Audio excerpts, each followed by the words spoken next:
tout simplement au nom de Seigneur Jésus-Christ qui est notre Seigneur et Sauveur personnel. Quand j'ai dit personnel, ça veut dire que je me dis pour moi que notre Dieu ou notre Jésus doit être notre Seigneur à nous.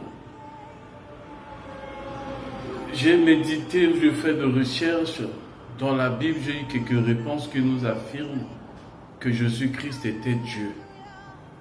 Malgré peu de temps, accepte sa personne et ne croit pas que Jésus-Christ était Dieu, mais nous allons faire de recherches pour pouvoir prendre quelques références et la vérité sur sa vraie personne. Voici ses paroles.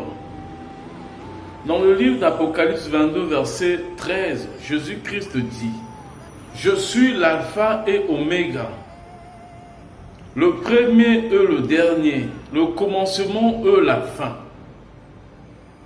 Sur cette terre, il sera difficile à un homme pour pouvoir dire qu'il était le commencement et la fin de toutes choses. Il est le début et la fin. Mais quand quelqu'un ou une personne affirme qu'il était lui-même le commencement et la fin de toutes choses, ça veut dire qu'il montrait sa personne.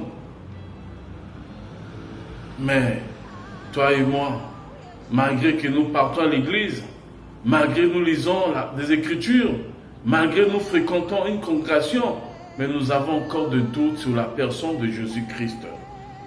Dans le livre de Apocalypse 1, verset 8, Jésus-Christ dit encore de nouveau ceci. « Je suis l'alpha et oméga, dit le Seigneur, Dieu, c'est lui qui est, qui était et qui vient, le Tout-Puissant. » Vous allez prendre quelques références dans le livre de Ésaïe 41, verset 4. Ésaïe 44, verset 6. Apocalypse 21, verset 6. Apocalypse 22, verset 13.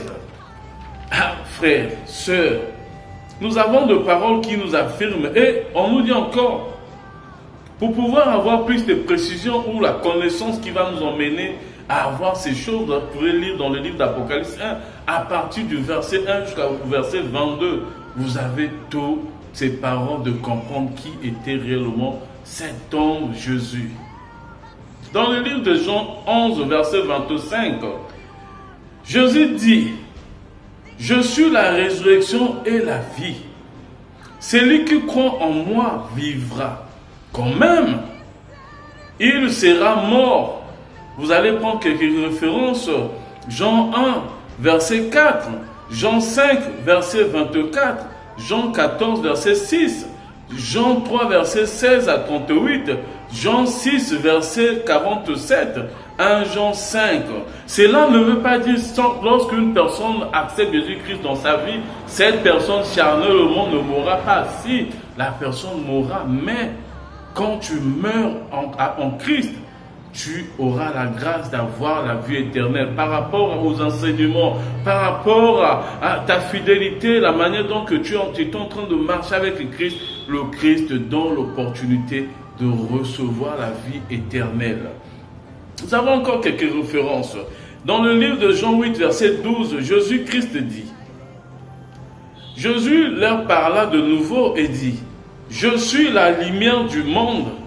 Celui qui me suit ne marche pas dans le ténèbre, mais il aura la lumière de la vie. Celui qui ne marche pas dans le ténèbre, c'est la personne qui est avec Dieu. » Jésus-Christ nous donne la grâce, la possibilité, cette faveur d'avoir cette lumière qui brille en nous tout le jour. Vous allez faire la comparaison est simple. Dans la Bible, il y a eu des hommes qui étaient en train de marcher avec Dieu et l'essentiel que ces personnes ou de païens ou de magiciens constataient la lumière briller dans la vie de toutes ces personnes. Mais dans nos jours, malgré notre tant que nous partons à l'église, mais la lumière de Dieu n'allume pas dans notre vie. Pourquoi ça? C'est vous-même pour essayer de répondre à ces questions. Nous allons encore continuer dans le livre d'Apocalypse, dans le livre de Jean, 14, verset 6, Jésus-Christ nous donne cette opportunité de comprendre encore quelque chose de bon. Jésus dit, « Je suis le chemin, la vérité et la vie. Nul ne vient au Père que par moi. » Donc la seule personne qui nous donne l'opportunité ou l'occasion d'accéder vers le Père, ce n'est que Jésus-Christ. Ce n'est ni Mahomet, ni Confucius, ni Guy-Émile Futupabuka, ni William Marion Branham, mais c'est Jésus-Christ qui nous donne l'opportunité de recevoir une vie éternelle. L'essentiel de croire en lui. Chers frères et sœurs, qu'on ne vous trompe pas. Pour recevoir le salut éternel, il faut seulement croire en Jésus-Christ comme étant votre Seigneur et Sauveur. Ce sont ces paroles qui affirment. Vous pourrez faire de recherche dans le livre des Hébreux 9, verset 8, Jean 1, verset 17, Jean 1, verset 4, Jean 11, verset 25, Jean 10, verset 9. Dans le livre de Jean 10, verset 9, Jésus-Christ nous parle ceci. « Je suis la porte. Si quelqu'un entre par moi, il sera sauvé. Il entrera et il sortira et il trouvera de pâturage. » Jean 14, verset 11. Jean 6, verset 36 nous dit ceci. Jésus leur dit, « Je suis le pain de vie. Celui qui vient à moi n'aura jamais faim. Et celui qui croit en moi n'aura jamais soif. » Vous avez l'habitude de pleurer parce que vous avez faim. Faim de quoi? Faim de la parole du Seigneur? Faim parce que vous n'arrivez pas à trouver cette bonne refuge? Malgré le temps que vous partez chez des ngongas, de marabouts, qui vous donnent des solutions de paroles qui ne sont que de mensonges.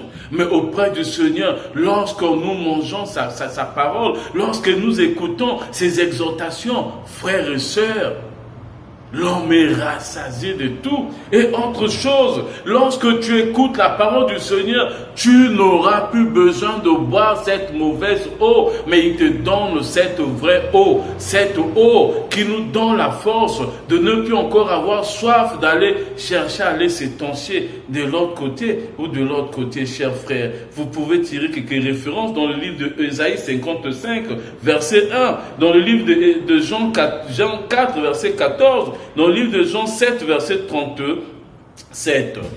Jean 4, verset 14 nous dit quoi? Mais celui qui boira de l'eau que je lui donnerai n'aura jamais soif. Et l'eau que je lui donnerai deviendra en lui Seigneur Jésus-Christ, aide-nous tes enfants, une source d'eau qui ne jaillira jusqu'à la fin, qui jaillira jusqu'à la vie éternelle. Quelques références dans le livre de Jean 3, verset 16, dans le livre de Jean 6, verset 24, jusqu'à 35 et à 54. Jean 15, verset 5 nous dit ceci. « Je suis le sceptre et vous êtes le sarment. Celui qui demeure en moi et en qui je demeure porte beaucoup de fruits, car sans moi, vous ne pouvez rien. » Un sceptre et un sarment, la Bible nous donne déjà l'explication nette. Celui qui est en Christ est déjà ancré, assise dans la parole du Seigneur. Quel que soit de vents et marins, l'homme ne va jamais bouger parce qu'il est là, il est sûr de là où il est assis. Je vais vous prendre par exemple l'exemple simple de Daniel. Comme il avait reçu des enseignements, il a été bien enseigné, il savait l'engagement, la personne qu'il avait accepté de suivre. Reçu dans la maison du roi, malgré il était en train de vivre et on lui donna l'opportunité de manger, de goûter au festin du roi. Mais Daniel n'avait pas accepté de se souiller parce qu'il savait l'engagement qu'il avait pris avec le Seigneur. L'autre exemple encore de Joseph, les promesses qu'il avait, comme il était ancré, il savait ses paroles. Joseph n'avait pas voulu coucher avec la femme de son maître. Ils savaient tout. Mais de nos jours, si ces genres d'occasions arrivent dans la vie de certaines personnes, chers frères et sœurs, vous pouvez parfois peut-être tomber. Mais si vous savez, vous avez réellement ces enseignements de Christ qui est réellement en vous, chers frères, il vous sera difficile de tomber dans toutes ces petites erreurs. Nous allons continuer avec nos recherches toujours et nous allons comprendre beaucoup de choses. Dans le verset 6, Jésus dit ceci: si quelqu'un ne demeure pas en moi, et il se jette dehors comme le sarment, et il sèche, puis on le ramassera, on le ramasse, et le sarment, on le jette au feu. Ah, mes chers frères, c'est simple. Celui qui ne porte pas de fruits ou une arbre qui est sèche, la finalité, on te prendra pour te jeter au feu. L'exemple est simple dans le livre d'Apocalypse, on dit, ceux qui vont hériter le royaume de Dieu, ce n'est que ceux qui ont marché, ont respecté des principes de Dieu. Mais toutes ces personnes qui ont demeuré dans le péché, chers frères, votre lieu, ou le lieu à laquelle on va vous jeter, c'est dans le lieu de l'enfer, là où ça sera le lieu de tourment.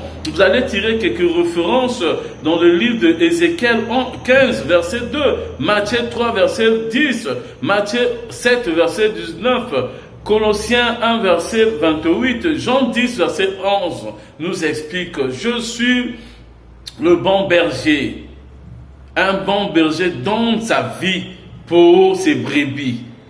Dites-moi, chers frères et sœurs, quel est donc ce maître ou ce prophète, comme certaines personnes nous parlent, qui accepta d'être crucifié, immolé, insulté, abattu par ses propres hommes que lui a créés? Mais s'il n'avait pas l'amour pour ces personnes, la seule personne qui a fait cela pour pouvoir nous donner la chance, l'occasion de recevoir une bonne vie, c'est Jésus-Christ qui est le bon berger. Nous avons plein de hommes qui sont en train, que nous nous adorons parfois, sans pourtant qu'on le sache. Ces personnes ne sont pas de Dieu. Ces personnes n'ont pas cette capacité de nous sauver. Ces personnes n'ont pas cette capacité pour pouvoir peut-être nous aider. Pas un Dieu, il fut tout simplement un serviteur qui avait pris l'engagement de servir Dieu. Mais, arrêtez d'aller vers cette mauvaise évangile qu'on vous explique que William Branham, c'est le dernier prophète.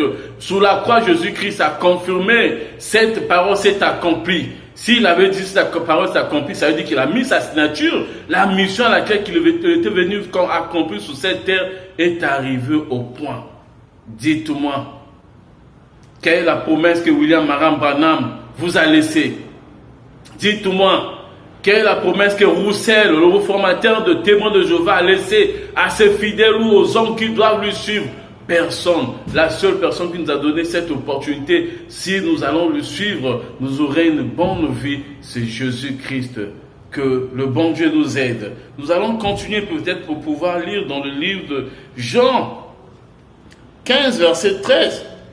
Jésus dit: il n'y a pas plus grand amour que de donner sa vie pour des autres. Ah, chers frères, Romains 5 comme référence, verset 7, Éphésiens 5, verset 2, 1 Jean 3, verset 16, Jean 18, verset 31, Pilate lui dit: tu es donc roi? Jésus répondit: tu l'as dit, je suis roi. Je suis né et je suis venu dans le monde pour rendre témoignage de la vérité.